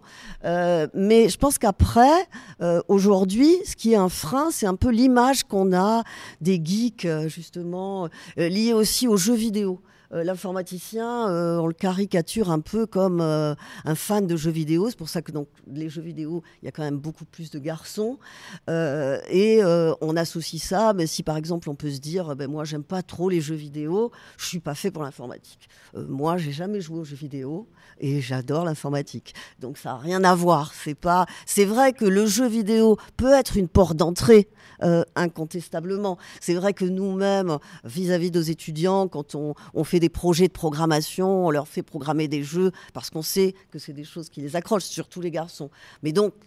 Mais ça peut jouer en sens inverse, c'est-à-dire que les filles voient, faire de l'informatique, c'est jouer aux jeux vidéo. Donc ça, c'est ça. Aujourd'hui, il y a un stéréotype qui s'est créé, qui n'existait pas à mon époque et qui peut être un frein pour les filles. C'est de la méconnaissance sur ces métiers-là, Paul-Antoine. Oui, je pense que c'est la méconnaissance. Là, c'est pour le coup vraiment un stéréotype à déconstruire, parce que bon, on l'a vu, on le voit aujourd'hui, les profils, ils sont très variés. Et c'est quelque chose qui est aussi important à promouvoir, hein, le fait que un informaticien, c'est pas quelqu'un qui mange des chips devant un ordinateur tout seul. Ou des sushis, et qui a une cagoule, qui est pirate. Enfin, il y a vraiment ces stéréotypes ou du hacker avec sa capuche, ou du geek avec son bol de chips devant son jeu vidéo H24. Donc ça, c'est vraiment des choses à déconstruire pour dire que c'est pas parce que tu es informaticien que tu vas travailler derrière un ordinateur que tu es coupé des relations sociales. Un chef de projet en informatique, il va gérer toute son équipe, et donc il est au contact de plusieurs personnes. Il y a des métiers comme peut le faire Marine, hein, où il faut passer des marchés, donc on travaille avec des sous-traitants. Donc il y a vraiment tout un panel de métiers très très large en informatique. Et je pense qu'il faut aussi les présenter. Moi, je reviens à cette histoire de modèle. Hein. Quand tu construis ton orientation, si on interroge des petits au primaire, il y en a beaucoup qui veulent être professeurs des écoles. Hein. Parce que finalement, ou faire le métier de leurs parents. Parce que qu'est-ce qu'ils ont eu comme modèle ? Les professeurs des écoles et les métiers des parents. Après, au collège, ça commence à ouvrir un petit peu plus. Bon, ils sont un peu plus curieux aussi, mais on se construit beaucoup vis-à-vis de ce qu'on voit et de ce qu'on connaît. Et peut-être que c'est les médias. Je pense que nous, on réalise ces podcasts avec toi, c'est notre motivation aussi. Hein, c'est faire découvrir d'autres métiers, communiquer sur ces métiers-là. Et c'est comme ça, je pense qu'on pourra arriver à casser un peu ces stéréotypes, justement, et à essayer d'attirer plus de monde. Oui, je pense aussi qu'il faut donner l'occasion de découvrir, parce que c'est vrai aussi que, comme le disait Paul-Antoine, si on n'est pas dans un milieu où il y a de l'informatique, on ne connaît pas, et donc on ne sait pas ce que c'est que programmer. Et en fait, c'est vraiment l'informatique, c'est vraiment quelque chose, il faut le toucher du doigt pour y prendre goût. C'est un peu comme la musique. On peut pas. Il faut. Quand on programme, c'est quelque chose qui accroche, quoi, et qui fait que c'est très ludique et qu'on a envie de continuer. Donc ça, c'est donner des occasions d'expérimenter aussi. Peut-être même faire aller dans les entreprises pour voir comment ça se passe, etc. On fait beaucoup maintenant de passerelles entre écoles, entreprises. Est-ce que ça peut être un moyen de favoriser justement la connaissance de ces métiers pour leur dire, le stéréotype de la personne qui bouffe des chips dans son canapé, qui a une capuche ou je ne sais quoi, c'est pas ça. Venez voir les vraies personnes qui travaillent dans ces domaines d'activité-là. Oui, je pense que ça fait partie. Hein. Après, il faudrait regarder quand il y a les journées d'orientation dans les collèges. Alors, je ne sais pas si vous l'avez fait, si vous vous rappelez.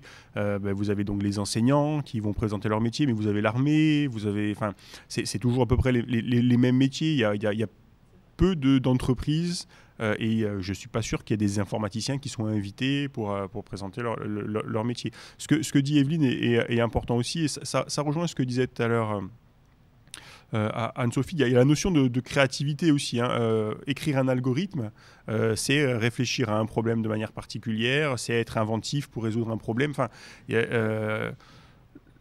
L'informatique, c'est vraiment beaucoup de choses, et on est en capacité de partir de rien et de créer quelque chose, de créer une application, de créer une entreprise qui va se baser sur juste son application aujourd'hui. Donc c'est vraiment beaucoup d'opportunités avec beaucoup d'opportunités. Je vais m'arrêter là.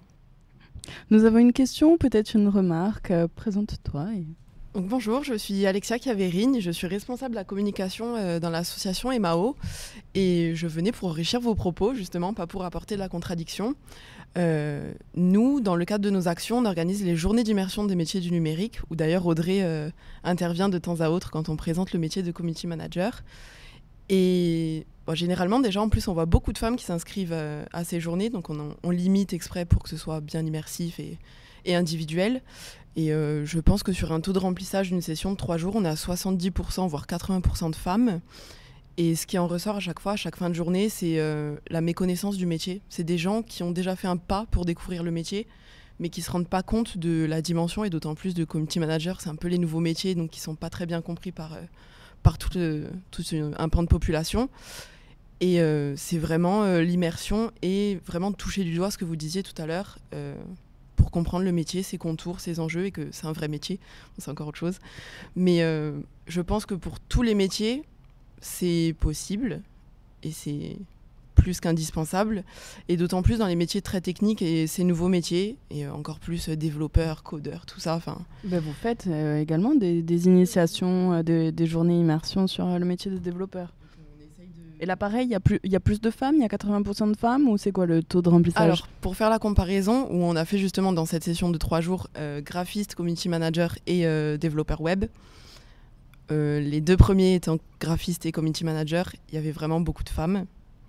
Et développeurs, il y avait quand même des femmes, mais on voit que la part masculine augmente vers ces métiers, on va dire un peu plus techniques et concrets. Oui, je pourrais rajouter quelque chose. Quand on parle de technique, l'informatique, certes, il y a des compétences à acquérir pour développer du code, mais c'est pas purement technique du tout, comme le disait Paul-Antoine. On pourrait plus le qualifier de scientifique, et il y a une dimension créative. Le fait qu'il faut réfléchir. En fait, c'est pas simplement des trucs et astuces pour manipuler un ordinateur. Il faut réfléchir, structurer son esprit. Donc, il y a une dimension créative et aussi une dimension relation humaine. Parce que, en fait, faire de l'informatique, c'est pas être toute sa vie derrière un ordinateur à faire du code. On va évoluer, manager des équipes. Donc, il y a un aspect qualité humaine et qualité managériale qui peuvent être, etc. Mais même quand on fait un projet en informatique, on est amené à discuter avec des clients, à percevoir leurs besoins. Donc il y a une dimension qui est vraiment pas restreinte à savoir taper sur des touches. C'est une vision de l'informatique aussi qui est amenée par... dans la vie quotidienne, quand on manipule un ordinateur, tout le monde manipule un ordinateur, et des fois ça marche pas et tout, ça énerve, et tout le monde voit l'informatique comme c'est trouver les astuces pour que ça marche. C'est pas seulement ça, c'est pas seulement dépanner un ordinateur qui marche pas. Ça résonne, c'est vraiment la philosophie des Mao, c'est vraiment replacer l'humain au centre des pratiques numériques parce que c'est pour l'homme et par l'homme. Merci beaucoup pour tous vos échanges. Nouvel extrait d'Audrey Valette, toujours du CPIE Arina Chita, qui nous parle d'autocensure. Mais ce qui ressort des différentes études, c'est que ces femmes, donc, certes, pas en très grand nombre, mais il y a quand même un pourcentage de femmes qui font des études longues dans des sciences aussi bien de la physique, de la biologie, des filières, des mathématiques, les filières qu'on dit sciences dures, et ces femmes sont présentes. On se rend compte qu'elles ne sont pas sur le marché du travail. Et ce qui ressort de leur témoignage, en grande partie, donc il y a un manque de confiance en soi assez impressionnant, où elles ne se font pas confiance à elles-mêmes, c'est-à-dire qu'elles ont fait les études pour, mais typiquement, par exemple, à compétences égales sur un CV où il va être demandé à minimum 7 compétences, mais un homme postulera à partir du moment où il coche 2 compétences, alors qu'une femme, si elle n'en a pas au minimum 5 sur la même offre d'embauche, ne postulera pas. Elles ne se font pas confiance et ne se laissent pas aussi le test de prendre ces métiers à haute responsabilité, parce que donc plus les études, plus le niveau d'études est élevé, plus les responsabilités vont avec pour des postes de cadre ou des postes dans la recherche. Eh bien, elles ne se laissent pas la chance de pouvoir prendre ces postes et d'avoir donc les responsabilités de ces postes-là et de leur vie privée. C'est-à-dire que elles se freinent d'elles-mêmes dans le sens où elles ont envie d'avoir une vie aussi à côté, pas uniquement une carrière, mais avoir une vie privée, une vie professionnelle, et elles se bloquent d'elles-mêmes, c'est-à-dire que elles s'empêchent, elles ne s'autorisent pas à tester, de voir tout simplement, d'essayer de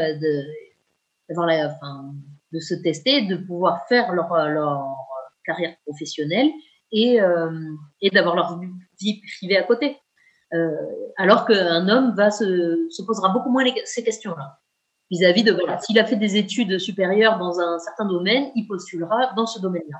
Il va pas se dire, non, beaucoup moins, en tout cas. Bon, qu'est-ce que vous en pensez ? Du coup, je regardais en même temps Natacha Garcia qui est RH chez Zindoc et qui m'a dit c'est très vrai. les compétences, il faut attendre qu'elles cochent beaucoup de compétences sur ce qui est demandé pour au final, on en reparlera tout à l'heure et de ce que vous mettez en place aussi pour recruter différents profils même sur différents postes. Est-ce que vous voyez quand même une évolution Au niveau des femmes? Au niveau des femmes, au niveau de la connaissance de ces nouveaux métiers, est-ce que l'évolution, comme on parlait, c'est au niveau des stéréotypes ou pas forcément? Il y a peut-être plus de filières maintenant qui se créent. Il y a de nouveaux profils. Vous voyez peut-être de nouveaux profils? De nouveaux profils, pas spécialement. Pour rebondir ce que vous aviez dit tout à l'heure, c'est vrai qu'au niveau des filles, on remarque quand même, moi je suis amenée très souvent à conseiller aux étudiantes de postuler, même si elles ont beaucoup plus peur, ou tout au moins elles expriment plus peur que les garçons de postuler à des offres où il y a des compétences, elles se sentent... ça c'est un peu général et c'est vrai que je l'ai constaté auprès des étudiantes. Sur ta question sur les profils, non. Hein. Je pense que le pourcentage de filles dans la filière, il est constant. Et les profils sont des profils comme Alexandra. Donc c'est des profils qu'on observe tout le temps. Moi, je n'observe pas un changement, notamment de confiance en soi, sur les profils féminins par rapport aux profils masculins. Donc non, je pense que c'est vous auto-bridez, quoi. Tu parles d'évolution sur combien de temps ça a été constant, la présence de femmes? Depuis combien de temps vous identifiez ça? Non, moi je suis responsable des filières depuis presque 10 ans et c'est les chiffres, je pense, sur la dizaine d'années qui même sont à 20 peu près. Ans, oui, à peu près. Oui, parce que moi j'étais responsable avant Paul-Antoine. Et quand j'ai regardé, on est à peu près dans les chiffres nationaux, donc c'est une fille pour 10 garçons. Voilà. Après, c'est des moyennes, hein. Il y a des années où il n'y en a pas eu. Il y a des années où là, cette année, on en a un petit peu plus. Là, on est presque à 20%. Mais en moyenne, je pense que on a bien 10% de filles. Et après, sur ce qu'elles deviennent, mais tu vois, on en a parlé pour composer ta table ronde aujourd'hui. J'en ai contacté plusieurs et elles m'ont dit non, quoi, j'ai pas envie de me mettre en avant. Alors que on a plusieurs étudiantes qui ont des très belles carrières, qui étaient vraiment des super étudiantes et en fait, elles n'ont pas envie de se mettre en avant. C'est vraiment le doute de se dire mais non, mais qu'est-ce que j'ai fait de plus que les autres. C'est vrai que peut-être qu'un garçon ne se posera pas du tout la question. Oui, ça c'est assez féminin quand même. Sans tomber dans les stéréotypes, hein, du coup. Une évolution de profil aussi. Tout à l'heure, tu disais sur le continent, ce truc de C2, je sais pas quoi là. Maths C2+. Voilà. Que sur le continent, l'expérimentation, c'était plus sur les périphéries de villes et peut-être des quartiers prioritaires. Est-ce que dans l'évolution des profils, on voit des personnes issues de milieux, entre guillemets, défavorisés, de quartiers prioritaires de la ville qui intègrent ce monde de l'informatique Alors, pour le coup, si on élargit sur tous nos étudiants, je pense qu'il y a une mixité importante en termes de catégorie sociale. Ça, je pense qu'on l'a toujours eu. Parce qu'il n'y a pas... l'informatique, peut-être que la première porte d'entrée pour les garçons, effectivement, c'est les jeux vidéo. Et du coup, les jeux vidéo, c'est devenu un domaine de masse de la société. Donc là, tout le monde y a joué. Enfin, en termes de représentativité de tous nos étudiants sur les différentes classes sociales, on doit tout avoir, en termes de parents, tout. Hein. Donc là, pour le coup, c'est assez représentatif, je pense. Ouais. Et Mao, est-ce que vous avez vu une évolution je ne sais pas si toi, du coup, tu as pu le constater, mais est-ce que tu as un panel assez diversifié lors des journées d'immersion que vous organisez à travers le territoire en plus, c'est ça? Alors là, nos journées d'immersion ces derniers temps, c'est vrai qu'elles sont... Je ne sais pas pourquoi, on n'a rien changé dans notre méthode, mais elles sont plus attractives pour les profils en reconversion ou les gens au chômage. Mais au niveau de la formation initiale, c'est vrai qu'on ne voit pas trop ces étudiants-là, bien qu'on essaye de caler nos journées pendant les vœux de Parcoursup. Mais généralement, les lycéens ont leurs idées arrêtées et bon, On n'arrive pas à les capter comme ça, mais c'est vrai qu'on arrive sur des gens plus âgés et d'horizons plus divers.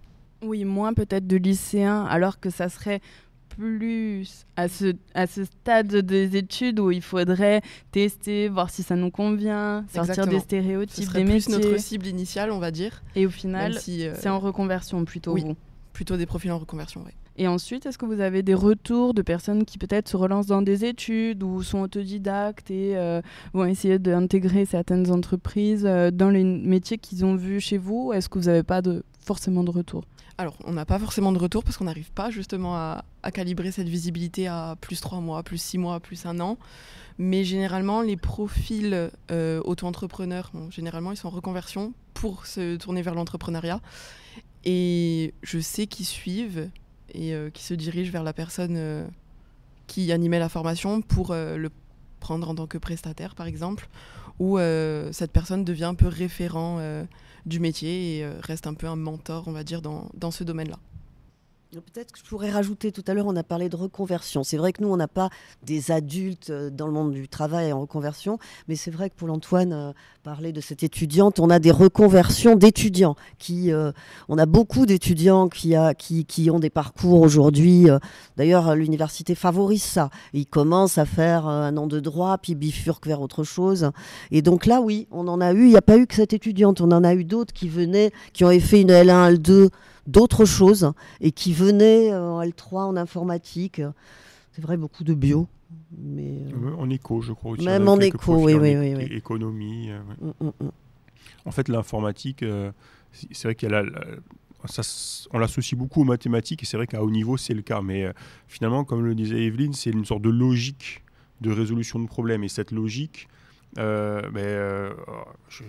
c'est juste parce que c'est dans l'actualité, mais j'ai croisé 2 personnes de chez Sagesse qui ont fait de la reconversion, qui venaient de la cuisine. Non, mais c'est deux anciens cuisiniers qui maintenant sont informaticiens. Et en fait, il y a un lien, parce que la cuisine, on suit une logique et suivre une recette, et la recette en informatique, ça s'appelle un algorithme. Donc c'est vrai, donc on voit que c'est des reconversions qui sont réussies. Et donc, en fait, c'est vraiment cette notion où si on a une sorte d'esprit un peu logique, on peut faire de l'informatique, même à haut niveau. Justement, là, ça n'a pas été entendu, mais une des personnes, elle est responsable d'équipe.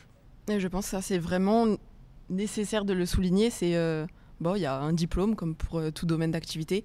Il y a aussi des compétences et des hommes derrière. Et ça, c'est vraiment le plus important.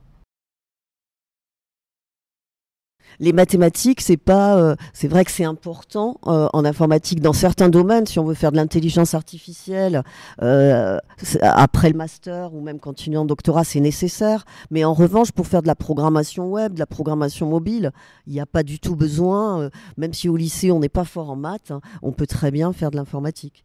Et toutes les filières ne nécessitent pas de l'informatique. Des mathématiques, je veux dire.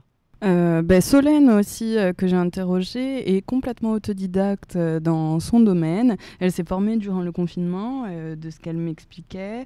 Elle a rencontré la tech durant le confinement. Et alors, je lui ai demandé pour les stéréotypes aussi. Et elle m'a dit des choses très intéressantes. Et ça fait partie de l'évolution, vous allez comprendre. Alors, je vais être, je pense, une des seules dans la tech à te dire que moi, tout s'est très, très bien passé, pour être très honnête. En fait, je pense que ça s'est très bien passé, déjà parce que chez Trendex, ça a été fabuleux. Enfin, je veux dire, je sois une femme ou pas. D'ailleurs, je pense que j'étais la seule, d'ailleurs. Il y avait que des gars. Ouais. Donc, Ouais. mais ça s'est super bien passé, j'ai eu aucun problème. Et tu sais, en fait, bon, après, c'était effectivement un peu, tu sais, moi, je suis en marketing, donc je suis un peu le stéréotype de la meuf en marketing dans la tech, évidemment, mais et tous les autres étaient des techs, donc des devs et tout ça, donc c'était des mecs. Donc là, effectivement, c'était un peu dans les cases, mais en même temps, je suis dans le marketing, donc je vais pas faire autre chose. Et non, ce que je veux dire, dans le domaine de la blockchain et des cryptoactifs, j'ai jamais eu de problème parce que comme je suis à mon compte, même sur les réseaux sociaux, je pense que ma communauté est juste folle, juste incroyable. Donc, j'ai jamais vraiment eu, j'ai dû avoir un message, mais c'est un gars, c'est même pas de ma commu. Enfin, tu sais, j'ai jamais eu de message de drague, de trucs de, tu sais, je suis là parce que je raconte des trucs qui éventuellement intéressent les gens et pas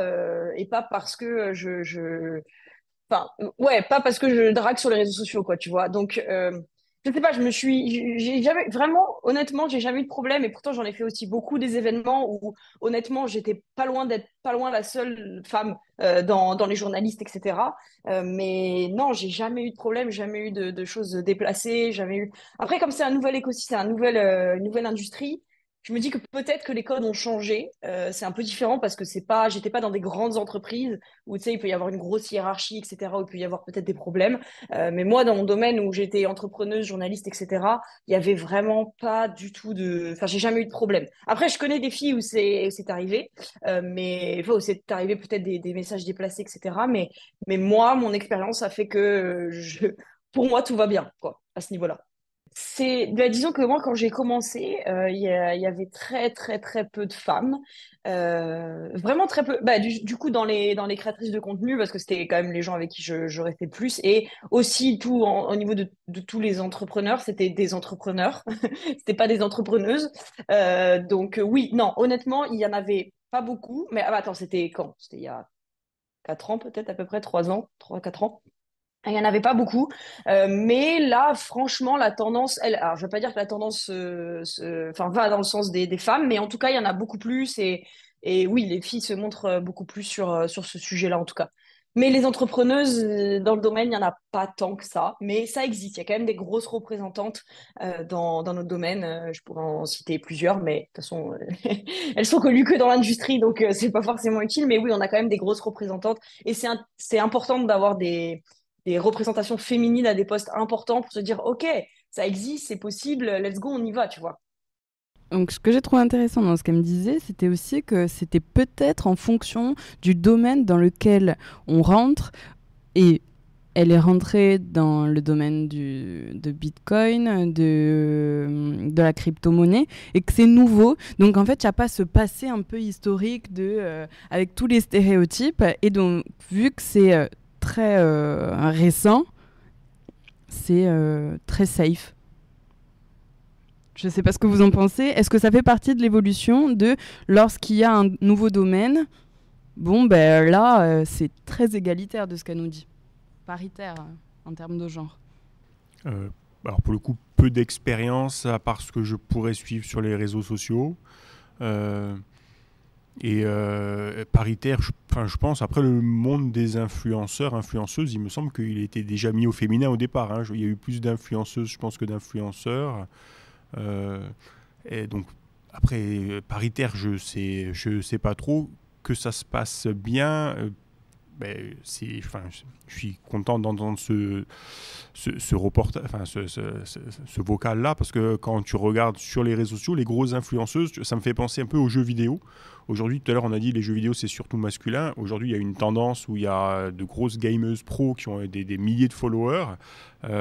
Sur ces milliers de followers, je ne sais pas combien il y a d'harceleurs aussi. Donc, c'est un nouveau marché, le l'e-gaming, très porteur, beaucoup d'argent. Je ne sais pas si c'est paritaire, mais j'ai l'impression, de mon point de vue, qu'il y a une bonne représentation féminine. Pour le coup, elles ne sont pas épargnées. Tu voudrais dire que quand elles s'exposent, en fait, c'est ça, c'est plus dangereux. Peut-être, oui. Enfin, je sais que alors encore une fois, c'est pas du vécu, c'est quand tu les suis, quand tu les entends. Mais une gameuse pro, elle va porter un t-shirt avec un décolleté, elle va avoir je sais pas combien de commentaires qui sont limite du harcèlement. Alors qu'un gamer pro, il peut s'habiller comme il veut, s'il est torse nu, personne ne va lui dire, quoi. Ouais, c'est ça, c'est le cyberharcèlement dont on entend de plus en plus parler. Le cyberharcèlement qui va avec ces métiers d'exposition. Là, pour le coup, j'ai l'impression qu'il y a tout de même une représentation féminine plus importante. Alors, est-ce que c'est ce que tu dis, c'est de nouveaux métiers, donc c'est plus paritaire, il y a plus d'opportunités, donc une représentation un peu plus mixte. Peut-être que la création de l'informatique, comme je l'ai dit tout à l'heure, où il y avait à peu près 40% entre 30 et 40% de femmes au départ, c'était plus paritaire, et puis il y a eu l'évolution a changé les choses. Là, je sais pas trop. Là, je peux juste être content que l'expérience soit très positive. Nous allons passer à notre dernière partie où nous allons parler des actions mises en place sur le territoire, du coup où nous allons accueillir Natacha Garcia de chez Zindoc. Donc pour cette partie, nous allons écouter un nouvel extrait de Cécile Martel, directrice de projet de chez Approve, société coopérative qui est spécialisée dans l'accompagnement et le conseil dans l'entrepreneuriat et accompagnement dans la phase de lancement et la phase de test du projet. Nous l'écoutons. L'action sur laquelle nous travaillons aujourd'hui, c'est en fait un focus, puisqu'on est, nous, dans le numérique depuis quelques années, déjà depuis 2008-2010, et dans la transition numérique plus particulièrement. Et aujourd'hui, on travaille sur des sujets avec certains partenaires, en l'occurrence Vanina Sager de la DRDFE, la délégation régionale des droits de la femme, qui souhaitait qu'on s'interroge un petit peu sur une problématique liée à la présence des femmes, des jeunes filles et des filles dans le monde de la tech, dans le milieu, au sein des entreprises numériques, dans ce monde-là. Et aussi tant au sein des entreprises que au niveau des formations. Donc, puisque les statistiques et les études montrent que, et puis aussi des témoignages d'entreprises au national et même à l'échelle européenne, montrent qu'il y a peu de femmes, peu de jeunes femmes au sein des entreprises de la tech, des entreprises numériques, et également peu de filles, peu de jeunes femmes au sein des formations qui amènent à accéder à des métiers pour travailler dans des entreprises de la tech et à des métiers aussi pour des activités numériques. Donc cette action consistait à essayer de faire parler, d'illustrer, de faire parler ces études et ces statistiques et de voir en région si on pouvait, si ce constat qui a été fait au national et à l'échelle européenne, on retrouvait le même constat à l'échelle régionale et d'essayer de comprendre aussi les raisons,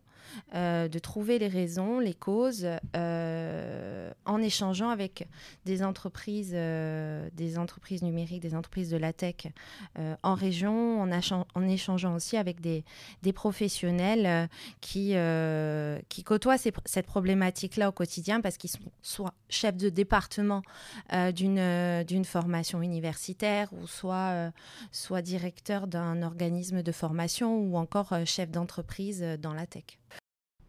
Voilà, donc Approve qui fait partie donc du coup de l'écosystème et qui s'empare de ces sujets.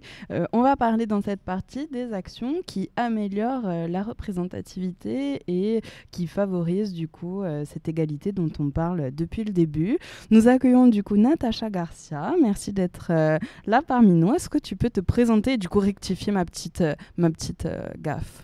Non, c'est pas une gaffe. Donc, je suis Natacha Garcia, je suis la responsable RH chez Sagesse Informatique et non pas Zindoc. Zindoc étant notre produit, voilà. Enfin, un de nos produits phares. Donc, moi, je suis très heureuse de participer à ce podcast. Merci pour l'invitation, c'est une grande première.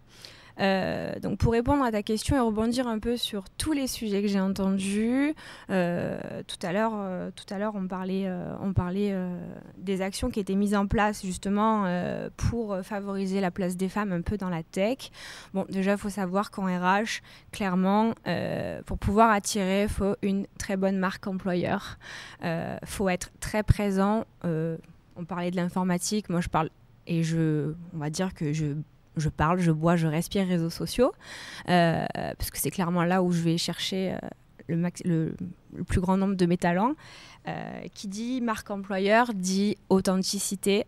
Et je pense que depuis 1 an que je suis présente chez Sagesse, c'est ce que j'essaye de mettre clairement en avant pour que ça puisse parler aux candidats qu'on recrute et clairement pour pouvoir les engager, les fidéliser, il faut leur parler de choses qui leur parlent, simplement.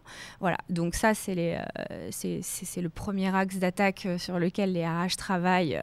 On va parler plus technique d'inbound recruiting, c'est du marketing RH, donc c'est de la visibilité, c'est vulgariser, c'est c'est par les candidats. Voilà. Donc nous, chez Sagesse, on favorise beaucoup la mobilité interne. C'est pour ça qu'on met beaucoup en avant aussi les femmes, sans parler du recrutement à proprement parler.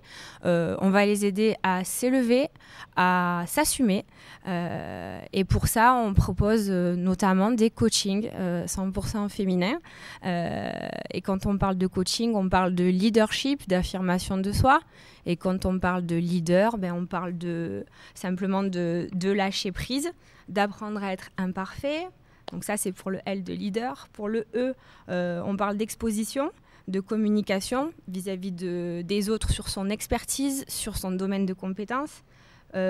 Pour le A de leader, on parle d'assumer sa féminité, d'assumer ses différences, ses codes. Pour le D, on parle de délégation, de ne plus faire à la place d'eux, parce que c'est souvent ce que les femmes ont l'habitude de faire par instinct et par stéréotype aussi. Pour le E, on va parler là d'engagement, donc d'imposer clairement une direction qui fait partie de notre ADN et de fait du coup de noyauter et de prendre vraiment la place qu'on a à prendre en tant que femme là où on est et d'assumer les responsabilités qui vont avec et ne plus s'excuser d'être là où on est. Et pour terminer, le R, là on parle de rallier clairement en jouant la carte de la sororité et de permettre à des femmes de s'identifier et de prendre clairement cette position de leader. Voilà. Super, merci beaucoup. Tu parles de choses que vous allez mettre en avant, d'ADN d'entreprise, c'est ça. Quels sont les critères, qu'est-ce que vous mettez en avant de votre entreprise? L'évolution professionnelle, tu en parlais, mais ensuite, ça va être quoi? Priorité, l'histoire. On s'identifie parce que Sagesse Informatique est née donc de Monsieur Del Sol Charlie, qui a eu cette idée un peu de précurseur de pouvoir créer une entité, une entreprise qui réponde aux besoins directs qui étaient, c'était dans les années 2000, donc il y a quasiment plus de 20 ans, qui répondent à un besoin qui n'était pas encore bien connu de tous, à savoir la dématérialisation, la numérisation.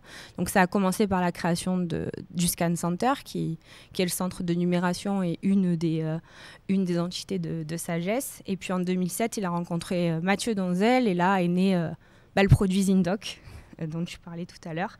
Et clairement, donc on parle vraiment de cette histoire, de ce noyau-là, de l'entrain qu'ils ont mis à créer quelque chose qui correspondait au client. Mais du coup, en fait, Sagesse, c'est le client.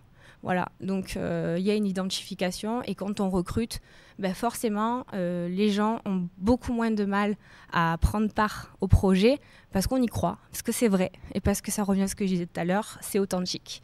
Voilà, donc ça, c'est la personnalité, l'histoire, clairement la vision et ça découle donc de nos valeurs parce que entre la proximité, ce qu'on cultive quand même très fortement chez nous, l'innovation aussi, pareil, et tout ce qui est environnement, parce qu'on a quand même aussi un troisième produit qui s'appelle le Zine Planet et qui joue dans ce cours-là. Voilà. Donc ça, c'est essentiel pour nous, pour pouvoir attirer des personnes qui nous correspondent et qui font vivre la boîte. Et c'est plutôt bien réussi parce que qu'est-ce qu'on parle de sagesse informatique, que ce soit sur notre territoire ou même, je pense, sur le continent, c'est vraiment devenu en quelques années, il me semble, incontournable déjà du pays ajaccien et en Corse. Oui, mais je rebondis justement sur ce que disaient tout à l'heure mes collègues, puisque quand je parle de marketing RH, on commence par attirer des inconnus. Ensuite, ces inconnus deviennent des visiteurs, puisqu'on suscite la curiosité. Les visiteurs, on les convertit du coup en candidats. Les candidats, quant à eux, finalement, on finit par les recruter. Donc, ils deviennent des employés. Et les employés finissent par devenir des ambassadeurs. Donc, le travail, on n'a même plus à le faire. Les gens parlent d'eux-mêmes. Les réussites, on parlait tout à l'heure de Romain, notre cuistot qui est devenu responsable d'équipe. Clairement, lui, on n'a pas du tout regardé le CV. On a regardé l'humain. Il nous a super séduit. storytelling, ça, Oui.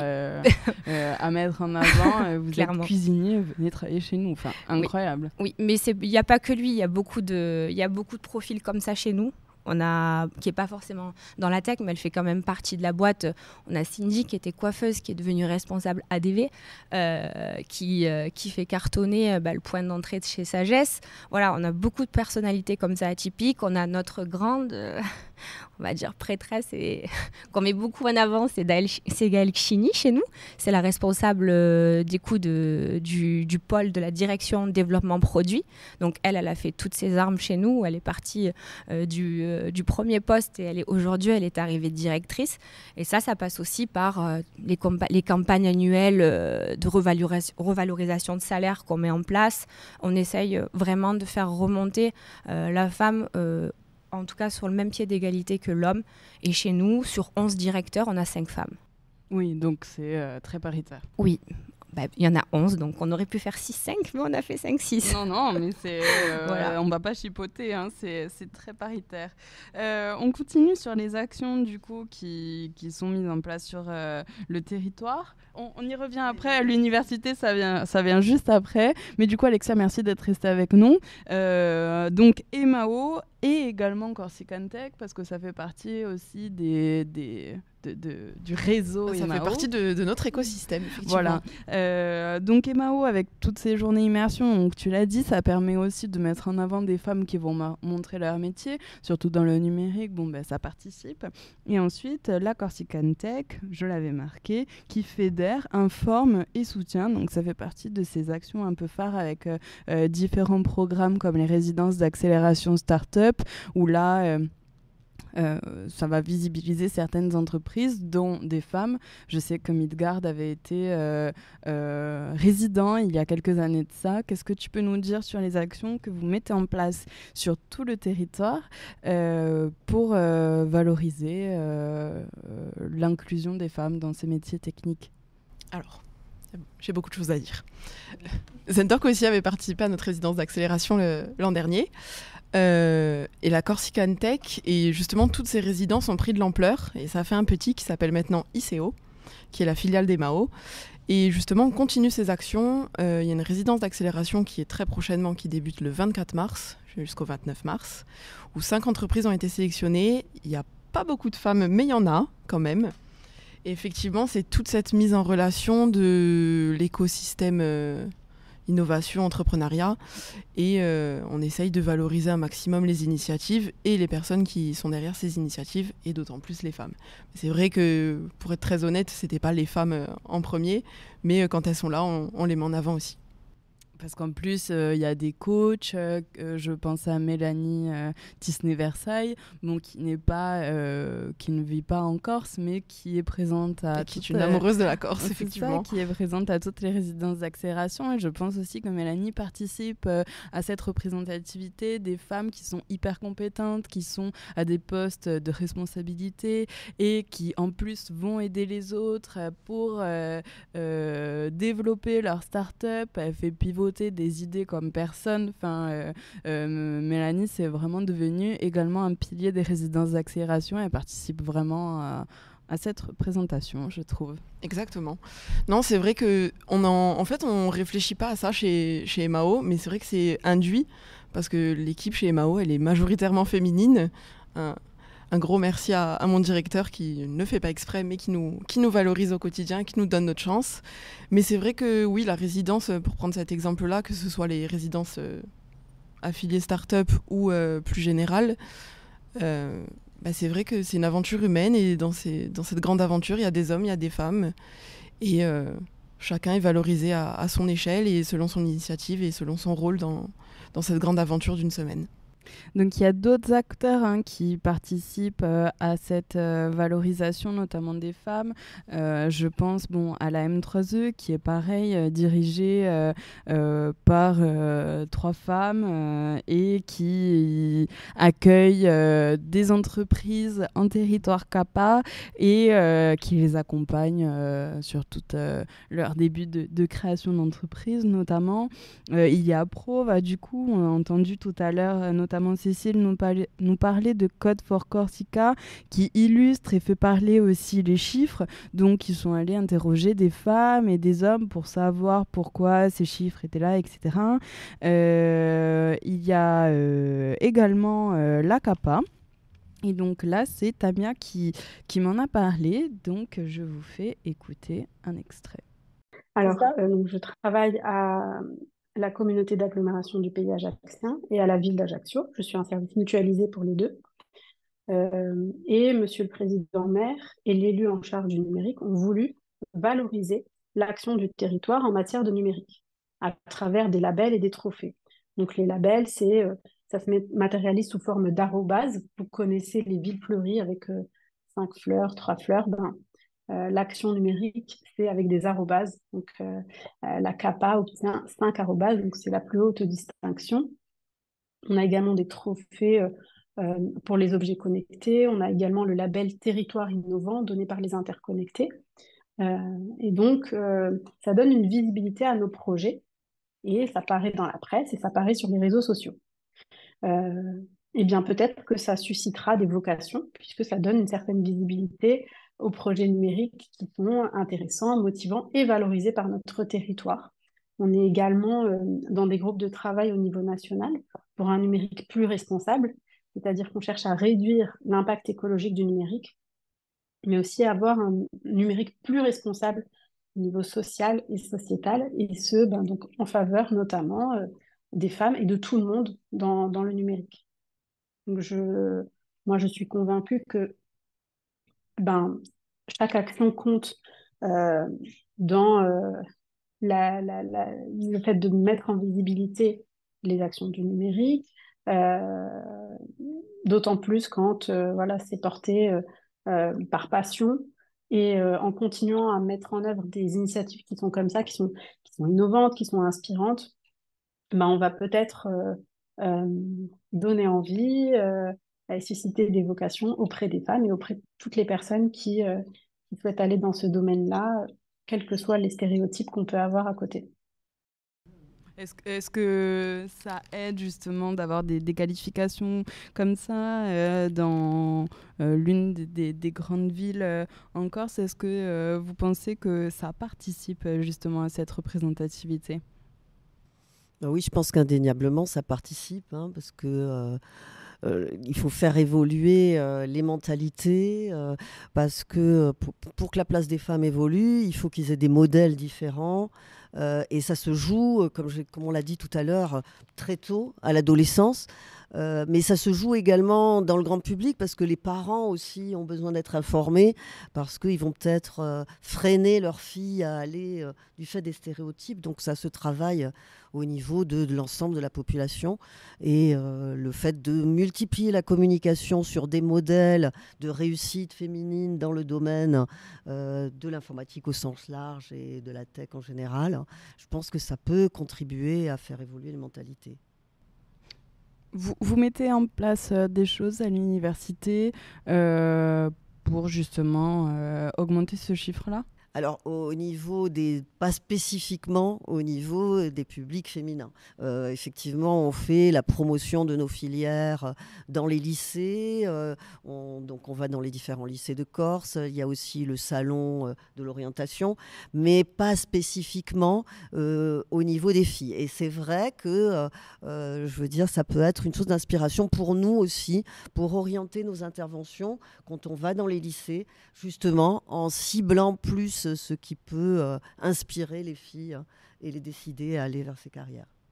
Oui, typiquement, dans d'autres expériences professionnelles, je participais à des mouvements comme Elle Bouge. Je ne sais pas si ça vous parle, mais il y en avait beaucoup sur la région PACA, parce qu'à la base, je suis quand même issue du continent et je suis venue vivre en Corse pour le travail. Donc, comme quoi, on peut être très attractif sur notre territoire. Voilà, les challenges, clairement, le côté... tout ce qui a déjà été expliqué, hein, le côté très familial, très rassurant de la Corse pousse et interroge en fait à venir y travailler. Et il y a beaucoup de mouvements comme ça féminins qui émergent et qui sont hyper intéressants, qui valorisent les places des femmes dans la tech, l'industrie. C'est hyper valorisant et c'est des mouvements qu'on peut faire venir sur l'île, en tout cas desquels je suis assez proche, et ça sera potentiellement une prochaine action chez Sagesse. Super, on attend ça avec grande impatience.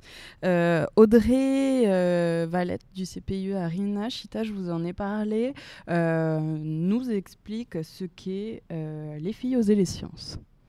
Les filles en sciences, la journée internationale. Donc l'idée, c'était à la base, j'avais une journée grand public prévue avec pas mal d'outils parce que pour le projet que je manage, là, les filles oser les sciences, c'est une boîte à outils en fait, et dans laquelle il y a beaucoup on a fait beaucoup d'outils et certains adaptés au territoire. Notamment, on a filmé des profils de femmes scientifiques. Donc on a fait 6 spots vidéo et des panneaux sous forme de roll-up. Et on a aussi dans la boîte à outils, il y a aussi des jeux de plateau et des quiz, et il y a le principe aussi de tout ce qui est débat mouvant autour de la thématique. L'idée, c'était d'utiliser tous ces outils qui sont d'habitude, ils sont destinés, si tu veux, à la base, ils ont été faits pour faire des interventions scolaires au niveau des collégiennes et lycéennes, enfin collégiens, collégiennes, lycéens, lycéennes. Et l'idée, c'est de faire des journées grand public pour les adapter, les permettre d'offrir cette visibilité au grand public, et notamment aussi aux familles. Parce que sensibiliser les jeunes, c'est une chose, mais après, par rapport à la thématique scientifique pure, qui là concerne aussi bien les filles, les garçons, c'est ouvrir tous ces métiers, en fait. Et aussi aux familles. Parce que parfois, on se contente, entre guillemets, de ce qu'on connaît ou de ce qu'on voit. Et quand les jeunes arrivent avec des idées plein la tête, sont parfois un peu confrontés à un certain refus ou à certaines craintes, parce que en fait c'est de la méconnaissance. Mais ça, c'est global, c'est pas lié aux filles, c'est pour les filles et pour les garçons, c'est lié aux sciences en général. Voilà, donc encore une action sur le territoire. Bon, le CPIE Arina Chita est à Corté, mais je sais qu'il bouge pas mal pour justement cette action des filles oser les sciences. Initia, par le biais de Paola Leondi, devait être présent aujourd'hui parmi nous. Malheureusement, petit imprévu. Donc, elle a quand même bien voulu répondre à mes questions. Donc, Initia est reconnu incubateur public depuis 10 ans. Leur rôle, c'est de soutenir, d'aider et d'accompagner l'innovation en Corse. Donc l'innovation, c'est un projet qui doit proposer une évolution significative à un produit, un service ou un processus de fabrication qui apporte quelque chose de nouveau, notamment sur le domaine de l'innovation technologique ou encore du développement. C'est une activité innovante. Et donc, je leur ai demandé s'ils avaient mis en place des actions pour recruter plus de femmes. Et donc, elle me répond « Nous participons activement au soutien d'initiatives en faveur des entrepreneuses, comme c'est le cas avec Orange, La Poste ou encore les Corsican Businesswomen. Il nous tient à cœur de soutenir, dynamiser et aider le développement de projets innovants portés par des femmes sur le territoire. » Et alors, elle me dit qu'en France, en 2021, 41% des créateurs d'entreprises sont des femmes. C'est un chiffre qui était en hausse car il y avait 39% en 2020, donc plus 3.